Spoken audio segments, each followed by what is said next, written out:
আসসালামু আলাইকুম। সন্ধে ৭টা বাংলাদেশ বেতার খুলনা খবর পড়ছি উম্মে কুলসুম পলি। আজ পহেলা বৈশাখ, বাংলা নববর্ষ ১৪৩৩ বঙ্গাব্দের প্রথম দিন। প্রতিবছর পুরনো জীর্ণতা ও গ্লানি পেছনে ফেলে নব উদ্যমের সামনে এগিয়ে যাওয়ার প্রেরণা নিয়ে ফিরে আসে পহেলা বৈশাখ। বাঙালি জাতিসত্তার হাজার বছরের ইতিহাস, সংস্কৃতি ও আত্মপরিচয়ের অনন্য প্রতীক পহেলা বৈশাখ জাতি, ধর্ম, বর্ণ নির্বিশেষে এক সার্বজনীন উৎসব। বাংলা নববর্ষের এবারের প্রতিপাদ্য হচ্ছে নববর্ষের ঐকতান, গণতন্ত্রের পুনরুত্থান। রাষ্ট্রপতি মোহাম্মদ শাহাবুদ্দিন এবং প্রধানমন্ত্রী তারেক রহমান পহেলা বৈশাখ উপলক্ষে দেশবাসী সহ সকল বাংলাভাষী মানুষকে শুভেচ্ছা জানিয়ে পৃথক বাণী দিয়েছেন। আজ সরকারি ছুটি। খুলনায় বাংলা নববর্ষ উদযাপন উপলক্ষে জেলা প্রশাসন, খুলনা বিশ্ববিদ্যালয় এবং খুলনা প্রকৌশল ও প্রযুক্তি বিশ্ববিদ্যালয় সহ বিভিন্ন সামাজিক সাংস্কৃতিক সংগঠন ও রাজনৈতিক দল নানা কর্মসূচি গ্রহণ করেছে। কর্মসূচির অংশ হিসেবে আজ সকালে খুলনা রেলওয়ে স্টেশন প্রাঙ্গণ থেকে এক বর্ণাঢ্য বৈশাখী শোভাযাত্রা বের হয়ে শহীদ হাদিস পার্কে গিয়ে শেষ হয়। সরকারি বেসরকারি দপ্তরের কর্মকর্তা, বিভিন্ন সামাজিক সাংস্কৃতিক সংগঠন, শিক্ষক শিক্ষার্থী সহ বিভিন্ন শ্রেণী পেশার মানুষ শোভাযাত্রায় অংশ নেন। পরে শহীদ হাদিস পার্কে আলোচনা সভা, সাংস্কৃতিক অনুষ্ঠান, পুরস্কার বিতরণ ও দিনব্যাপী লোকজ মেলার আয়োজন করা হয়। ভারপ্রাপ্ত বিভাগীয় কমিশনার মোহাম্মদ নাজমুল হক অনুষ্ঠানে প্রধান অতিথি ছিলেন।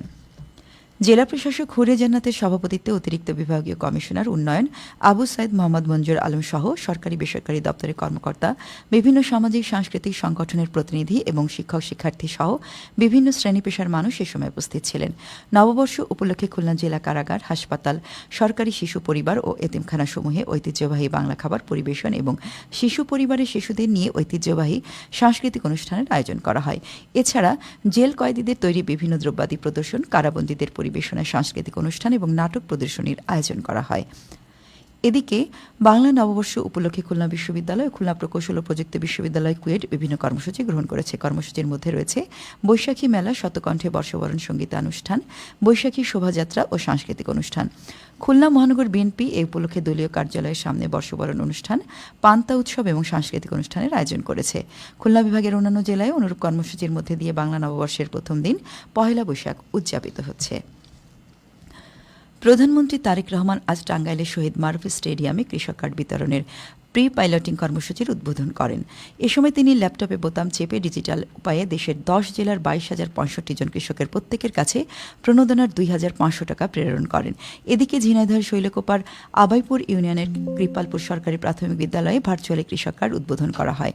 আইন, বিচার ও সংসদ বিষয়ক মন্ত্রী মোহাম্মদ আসাদুজ্জামান অনুষ্ঠানে উপস্থিত ছিলেন। পরে সাংবাদিকদের এক প্রশ্নের জবাবে তিনি বলেন, সরকার শপথ নেওয়ার পর থেকে নির্বাচনী প্রতিটি প্রতিশ্রুতি পালন করে যাচ্ছে। কৃষকদের ১০,০০০ টাকা কৃষি ঋণ মওকুফ করেছে সরকার। আজ কৃষক কার্ড বিতরণ করা হলো। কৃষি উৎপাদন বৃদ্ধির লক্ষ্যে সারা দেশে খালখনন কর্মসূচি বাস্তবায়ন শুরু হয়েছে। কৃষকদের ভাগ্য উন্নয়নে সরকার একের পর এক কাজ করে চলেছে।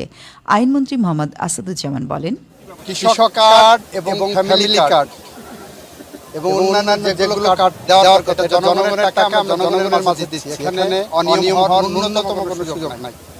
আজকে যে ১৬৭০ জনকে কার্ড ডিস্ট্রিবিউট করা হয়েছে, আপনারা খোঁজ নেন, এখানে কোনো রাজনৈতিক বিবেচনা কাজ করেনি। এখানে কাজ করেছে এই ব্লকে যারা আছে সেই সমস্ত কৃষকদের। এখানে রাজনৈতিক বিবেচনার কোনো সুযোগ নাই। এখানে কোনো রকম দুর্নীতি করার কোনো সুযোগ নাই। কারণ বাংলাদেশের সব কৃষককে আমরা দেব, কাকে রেখে কাকে বাদ দেব। আমাদের কর্মসূচি হলো সব কৃষক পাবে।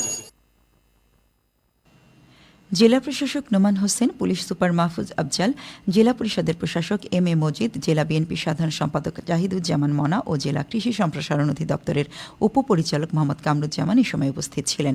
অনুষ্ঠানে উপজেলার আবাইপুর ইউনিয়নের কৃপালপুর ব্লকের কৃষকদের পাইলট প্রকল্পের আওতায় প্রথম ধাপে ১,৬৭৯ জনকে কৃষক কার্ড দেওয়া হয়।